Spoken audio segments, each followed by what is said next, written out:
Akaswani Imphal, Ningthoukhongjam Suni na pau pazari, ahanbada maruiba pau. Manipur ngasi marputaruk suba nupilal ningsing thauram tongan mafamsingda pangthokli. Imphal gi Nupilal Memorial Complex da pangthokpa mapungoba thauramda Rashtrapati Draupadi Murmu saruk yagani. Rashtrapati Murmu ngasi Senapati Jilada Saukut Thaurangi project khara sangagani kharana urep uyungtamgani amasung Arunachal Pradesh ki Anjo Jilada Truck ama chingkhada onthabada mioi taramari lekhidre.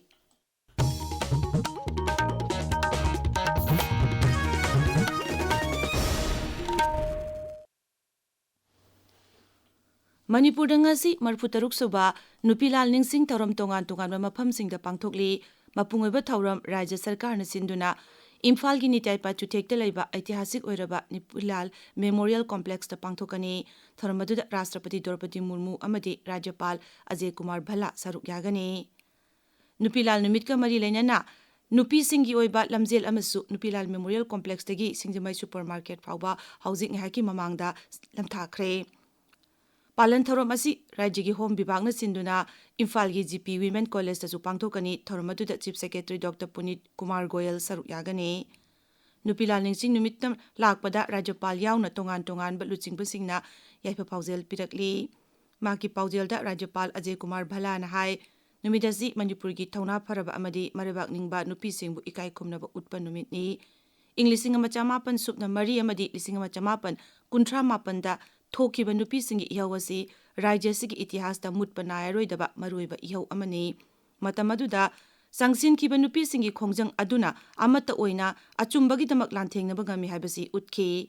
Matamadu Lanthengna Kibi Nupi Singadugi Thauna Lingjel Aduning Shingduna Ngasigi Mirolna Lamdamasi ing tappa tangdulay taba amadi marachetpa ohelasi.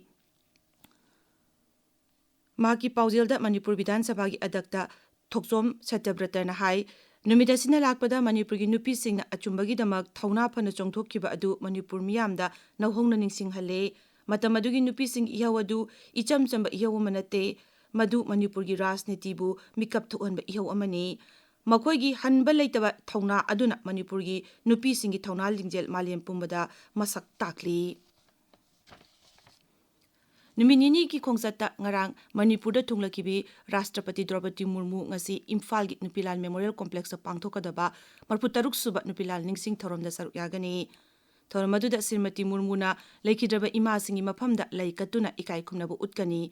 Tungda Imphal gi Palace Compound da leiba Sri Sri Govindaji Mandir da chatuna lai khurumgani.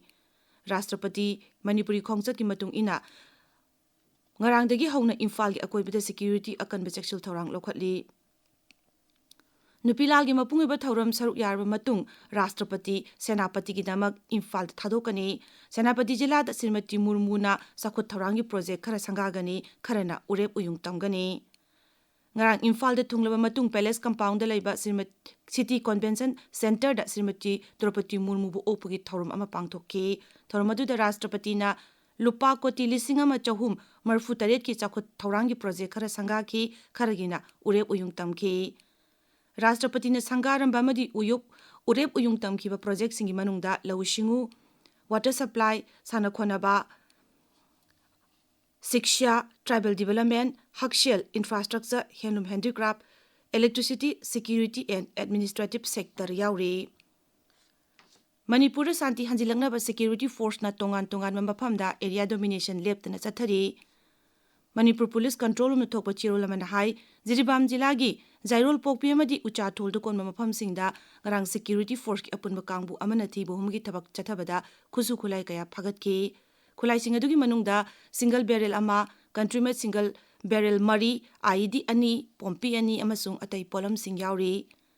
Kakching jila da akangnaba paw ama phangbadagi security force na thibu humgi thabak chathabada jila asigi Kakching Turel Wang Malekai dagi KCP taibang anbagi mioi ani phare.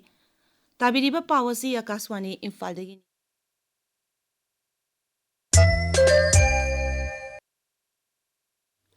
Arunachal Pradesh ki Anjo Jila da truck ama singkha da onthabada mioi taramari leikidre. Truck adu da mioi kunithoi tonglakpani mioi nipan na thiba khangdana leiri. Leikidraba mioi singadu Assam dagi ni hairi. Bharat Lanmi, NDRF, SDRF, GREF ꯑꯃꯁꯨꯡ district ꯑꯦꯗꯃꯤꯅꯤꯁꯇ꯭ꯔꯦꯁꯟꯒꯤ ꯑꯣꯐꯤꯁꯤꯌꯦꯜꯁꯤꯡꯅ ꯃꯐꯝ ꯑꯗꯨꯗ ꯆꯪꯁꯤꯟꯗꯨꯅ ꯃꯤ ꯊꯤꯕ ꯑꯃꯁꯨꯡ ꯀꯟꯕꯒꯤ ꯊꯕꯛ ꯆꯠꯊꯔꯤ꯫ ꯃꯔꯛ ꯑꯁꯤꯗ ꯑꯁꯥꯝꯒꯤ ꯃꯨꯈ꯭ꯌ ꯃꯟꯇ꯭ꯔꯤ ꯍꯤꯃꯟꯇ ꯕꯤꯁ꯭ꯋꯥ ꯁꯔꯃꯅ ꯊꯧꯗꯣꯛ ꯑꯁꯤꯗ ꯂꯩꯈꯤꯗ꯭ꯔꯕ ꯃꯤꯑꯣꯏ 34 ꯁꯨꯔꯦ ꯑꯃꯁꯨꯡ ꯑꯇꯩꯅ ꯊꯤꯕ ꯈꯪꯗ꯭ꯔꯤ ꯍꯥꯏꯅ ꯐꯣꯡꯗꯣꯛꯈ꯭ꯔꯦ꯫ ꯔꯥꯁꯇ꯭ꯔꯄति ꯗ꯭ꯔꯧꯄꯗꯤ ꯃꯨꯔꯃꯨ, ꯎꯄꯔꯥꯁꯇ꯭ꯔꯄति ꯁꯤ.ꯄꯤ. ꯔꯥꯙꯥꯀ꯭ꯔꯤꯁꯅꯟ ꯑꯃꯁꯨꯡ ꯄ꯭ꯔꯙꯥꯟ ꯃꯟꯇ꯭ꯔꯤ ꯅꯔꯦꯟꯗ꯭ꯔ ꯃꯣꯗꯤꯅ ꯊꯧꯗꯣꯛ ꯑꯗꯨꯒꯤ ꯃꯇꯥꯡꯗ ꯑꯋꯥꯕ ꯐꯣꯡꯗꯣꯔꯛꯂꯤ꯫ ꯁ꯭ꯔꯤ ꯃꯣꯗꯤꯅ ꯂꯩꯈꯤꯗ꯭ꯔꯕꯁꯤꯡꯒꯤ ꯏꯃꯨꯡ ꯃꯅꯨꯡꯗ ꯂꯨꯄꯥ ꯂꯥꯈ 2,2ꯒꯤ ꯈꯦꯇꯤꯄꯨꯔꯣꯟ ꯄꯤꯔꯒꯅꯤ ꯍꯥꯏꯅ ꯂꯥꯎꯊꯣꯛꯈ꯭ꯔꯦ꯫ ꯑꯁꯣꯛꯄ ꯃꯤꯑꯣꯏꯁꯤꯡꯗꯅ ꯂꯨꯄꯥ 50,000 ꯄꯤꯔꯒꯅꯤ ꯍꯥꯏꯔꯤ꯫ ꯀꯣꯚꯤꯗ-19 ꯃꯇꯝꯗ ꯃꯊꯧ ꯇꯧꯕꯗ ꯂꯩꯈꯤꯗ꯭ꯔꯕ ꯗꯣꯛꯇꯔꯁꯤꯡꯒꯤ ꯏꯃꯨꯡ ꯃꯅꯨꯡꯗ ꯄ꯭ꯔꯙꯥꯟ ꯃꯟꯇ꯭ꯔꯤ ꯒꯔꯤꯕ ꯀꯜꯌꯥꯟ ꯌꯣꯖꯅꯥꯒꯤ ꯃꯈꯥꯗ ꯂꯨꯄꯥ ꯂꯥꯈ 50,000ꯒꯤ ꯏꯟꯁꯨꯔꯦꯟꯁ ꯄꯤꯅꯕ ꯁꯨꯄ꯭ꯔꯤꯝ ꯀꯣꯔꯠꯅ ꯔꯥꯏ ꯇꯥꯈ꯭ꯔꯦ꯫ ꯖꯁꯇꯤꯁ ꯄꯤ.ꯑꯦꯁ. ꯅꯔꯁꯤꯝꯍ ꯑꯃꯁꯨꯡ ꯑꯥꯔ. ꯃꯍꯥꯗꯦꯕꯟꯒꯤ ꯕꯦꯟꯆ ꯑꯃꯅ ꯂꯥꯏꯆꯠ ꯑꯗꯨꯗ ꯗꯣꯛꯇꯔꯁꯤꯡꯅ ꯂꯧꯈꯤꯕ ꯊꯧꯗꯥꯡꯁꯤꯡ ꯑꯗꯨ ꯆꯞ ꯆꯥꯅ ꯈꯪꯕꯒ ꯂꯣꯏꯅꯅ ꯐ꯭ꯔꯟꯠꯂꯥꯏꯟꯗ ꯂꯩꯔꯤꯕ ꯃꯤꯑꯣꯏꯁꯤꯡꯗ ꯂꯩꯕꯥꯛ ꯑꯁꯤꯅ ꯃꯈꯣꯏꯒꯤꯗꯃꯛ ꯂꯦꯞꯂꯤ ꯍꯥꯏꯕꯗꯨ ꯎꯠꯅꯕꯒꯤꯗꯃꯛ ꯁ꯭ꯀꯤꯝ ꯑꯁꯤꯒꯤ ꯃꯈꯥꯗ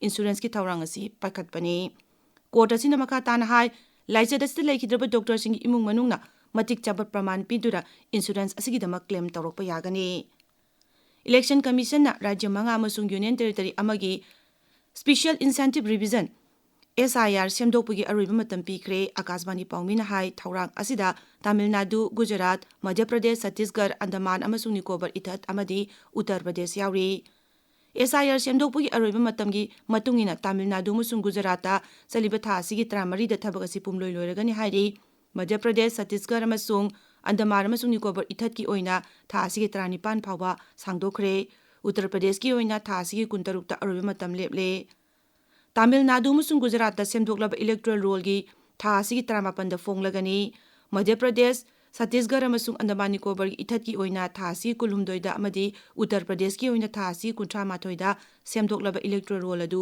ꯐꯣꯡꯒꯅꯤ ꯍꯥꯏꯔꯤ꯫ ꯀꯦꯔꯂꯥꯒꯤ ꯑꯣꯏꯅ ꯁꯦꯝꯗꯣꯛꯂꯕ ꯏꯂꯦꯛꯇꯣꯔꯦꯜ ꯔꯣꯜ ꯑꯁꯤ ꯊꯥ ꯑꯁꯤꯒꯤ 18ꯗ ꯐꯣꯡꯒꯅꯤ꯫ ꯉꯁꯤ ꯐꯣꯡꯕ ꯄꯥꯎꯆꯦꯁꯤꯡꯒꯤ ꯃꯔꯨꯑꯣꯏꯕ ꯄꯥꯎꯁꯤꯡꯒꯤꯗꯃꯛ ꯍꯧꯖꯤꯛ ꯗꯦꯕꯤꯀꯥ ꯆꯤꯡꯊꯥꯝ ꯂꯩꯔꯦ꯫ ꯗꯦꯕꯤꯀꯥ꯫ ꯊꯥꯒꯠꯆꯔꯤ ꯁꯨꯅꯤ꯫ ꯔꯥꯁꯇ꯭ꯔꯄति ꯗ꯭ꯔꯧꯄꯗꯤ ꯃꯨꯔꯃꯨ ꯏꯝꯐꯥꯜꯗ ꯂꯥꯛꯇꯨꯅ ꯄ꯭ꯔꯣꯖꯦꯛ ꯀꯌꯥ ꯁꯪꯒꯥꯈꯤꯕ ꯑꯃꯁꯨꯡ ꯕꯤ.ꯖꯦ.ꯄꯤ. ꯑꯦꯝ.ꯑꯦꯜ.ꯑꯦꯁꯤꯡ ꯗꯤꯁꯦꯝꯕꯔ 14ꯗ ꯗꯤꯜꯂꯤꯗ ꯀꯧꯔꯛꯄꯒꯤ ꯄꯥꯎ ꯉꯁꯤ ꯐꯣꯡꯕ ꯄꯥꯎꯆꯦꯁꯤꯡꯗ ꯃꯔꯨꯑꯣꯏꯕ ꯄꯥꯎ ꯑꯣꯏꯅ ꯐꯣꯡꯂꯤ꯫ ꯗ꯭ꯔꯧꯄꯗꯤ ꯃꯨꯔꯃꯨꯅ ꯂꯨꯄꯥ ꯀꯣꯇꯤ 2,300ꯀꯤ ꯄ꯭ꯔꯣꯖꯦꯛ 12 ꯁꯪꯒꯥꯈ꯭ꯔꯦ, ꯂꯨꯄꯥ ꯀꯣꯇꯤ 1,140ꯒꯤ ꯄ꯭ꯔꯣꯖꯦꯛꯁꯤꯡ ꯎꯔꯦꯞ ꯎꯌꯨꯡ ꯇꯝꯈ꯭ꯔꯦ ꯍꯥꯏꯅ ꯄꯣꯛꯅꯐꯝꯗ ꯑꯍꯥꯟꯕ ꯍꯦꯗꯂꯥꯏꯟ ꯇꯧꯔꯤ꯫ ꯃꯅꯤꯄꯨꯔ ꯃꯤꯌꯥꯝꯒꯤ ꯌꯥꯏꯐꯅꯕ ꯇꯧꯒꯅꯤ, ꯂꯥꯜꯅ ꯁꯣꯛꯍꯜꯂꯕ ꯏꯃꯨꯡ ꯈꯨꯗꯤꯡꯃꯛꯀꯤꯗꯃꯛꯇ ꯂꯦꯞꯂꯤ ꯍꯥꯏꯅ ಶ್ರೀಮತಿ ꯃꯨꯔꯃꯨꯅ ꯐꯣꯡꯗꯣꯛꯈꯤꯕ ꯋꯥꯐꯝ ꯍꯨꯏꯌꯦꯟ ꯄꯥꯎꯇ ꯑꯍꯥꯟꯕ ꯍꯦꯗꯂꯥꯏꯟ ꯇꯧꯔꯤ꯫ ꯂꯩꯉꯥꯛ ꯁꯦꯝꯅꯕꯒꯤ ꯃꯪꯂꯥꯟꯗ ꯑꯦꯝ.ꯑꯦꯜ.ꯑꯦꯁꯤꯡ ꯗꯤꯜꯂꯤꯗ ꯄꯥꯏꯁꯤꯟꯗꯧꯔꯤ ꯍꯥꯏꯅ ꯁꯅꯥꯂꯩꯕꯥꯛ ꯄꯥꯎꯆꯦꯗ ꯑꯅꯤꯁꯨꯕ ꯍꯦꯗꯂꯥꯏꯟ ꯇꯧꯔꯤ꯫ ꯃꯁꯤꯒ ꯃꯥꯟꯅꯕ ꯄꯥꯎꯗ ꯕꯤ.ꯖꯦ.ꯄꯤꯒꯤ ꯄꯥꯔꯇꯤꯒꯤ ꯍꯥꯏ ꯀꯃꯥꯟꯗꯅ ꯗꯤꯁꯦꯝꯕꯔ 14ꯒꯤ ꯃꯤꯐꯝꯗ ꯌꯥꯎꯅꯕ ꯀꯧꯔꯛꯈꯤꯕꯒꯤ ꯄꯥꯎ ꯅꯍꯥꯔꯣꯜꯒꯤ ꯊꯧꯗꯥꯡꯗ ꯃꯔꯨꯑꯣꯏꯕ ꯍꯦꯗꯂꯥꯏꯟ ꯇꯧꯔꯤ꯫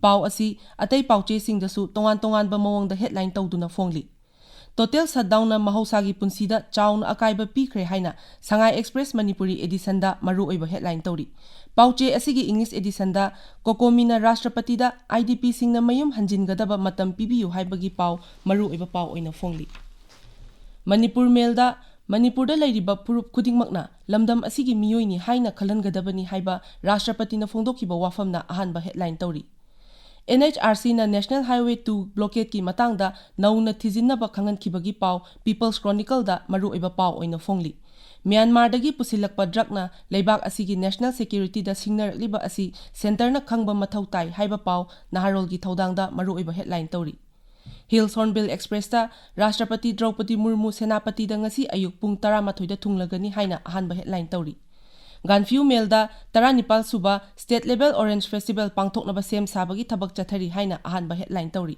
ꯑꯃꯁꯨꯡ ꯇꯃꯦꯡꯂꯣꯡ ꯇꯥꯏꯝꯁꯇ ꯇꯃꯦꯡꯂꯣꯡꯒꯤ ꯗꯦꯄ꯭ꯌꯨꯇꯤ ꯀꯃꯤꯁꯅꯔꯅ ꯖꯤꯂꯥ ꯑꯗꯨꯒꯤ ꯃꯔꯨꯑꯣꯏꯕ ꯂꯝꯕꯤꯁꯤꯡꯗ ꯇ꯭ꯔꯥꯐꯤꯛꯇ ꯑꯌꯦꯠꯄ ꯄꯤꯕꯁꯤꯡ ꯂꯧꯊꯣꯛꯅꯕ ꯈꯪꯍꯟꯈꯤꯕꯒꯤ ꯄꯥꯎ ꯃꯔꯨꯑꯣꯏꯕ ꯄꯥꯎ ꯑꯣꯏꯅ ꯐꯣꯡꯂꯤ꯫ ꯁꯨꯅꯤ꯫ ꯊꯥꯒꯠꯆꯔꯤ ꯗꯦꯕꯤꯀꯥ꯫ ꯑꯔꯣꯏꯕꯗ ꯃꯔꯨꯑꯣꯏꯕ ꯄꯥꯎ ꯑꯃꯨꯛ ꯃꯅꯤꯄꯨꯔꯗ ꯉꯁꯤ 46ꯁꯨꯕ ꯅꯨꯄꯤꯂꯥꯜ ꯅꯤꯡꯁꯤꯡ ꯊꯧꯔꯝ ꯇꯣꯉꯥꯟ-ꯇꯣꯉꯥꯟꯕ ꯃꯐꯝꯁꯤꯡꯗ ꯄꯥꯡꯊꯣꯛꯂꯤ꯫ ꯏꯝꯐꯥꯜꯒꯤ ꯅꯨꯄꯤꯂꯥꯜ ꯃꯦꯃꯣꯔꯤꯌꯦꯜ ꯀꯣꯝꯄ꯭ꯂꯦꯛꯁꯇ ꯄꯥꯡꯊꯣꯛꯄ ꯃꯄꯨꯡ ꯑꯣꯏꯕ ꯊꯧꯔꯝꯗ ꯔꯥꯁꯇ꯭ꯔꯄꯇꯤ ꯗ꯭ꯔꯧꯄꯗꯤ ꯃꯨꯔꯃꯨ ꯁꯔꯨꯛ ꯌꯥꯒꯅꯤ꯫ ꯔꯥꯁꯇ꯭ꯔꯄꯇꯤ ꯃꯨꯔꯃꯨ ꯉꯁꯤ ꯁꯦꯅꯥꯄꯇꯤ ꯖꯤꯂꯥꯗ ꯆꯥꯎꯈꯠ ꯊꯧꯔꯥꯡꯒꯤ ꯄ꯭ꯔꯣꯖꯦꯛ ꯈꯔ ꯁꯪꯒꯥꯒꯅꯤ, ꯈꯔꯅ ꯎꯔꯦꯞ ꯎꯌꯨꯡ ꯇꯝꯒꯅꯤ ꯑꯃꯁꯨꯡ ꯑꯔꯨꯅꯥꯆꯜ ꯄ꯭ꯔꯗꯦꯁꯀꯤ ꯑꯟꯖꯣ ꯖꯤꯂꯥꯗ ꯇ꯭ꯔꯛ ꯑꯃ ꯆꯤꯡꯈꯥꯗ ꯑꯣꯟꯊꯕꯗ ꯃꯤꯑꯣꯏ 14 ꯂꯩꯈꯤꯗ꯭ꯔꯦ꯫ ꯄꯥꯎ ꯂꯣꯏꯖꯔꯦ꯫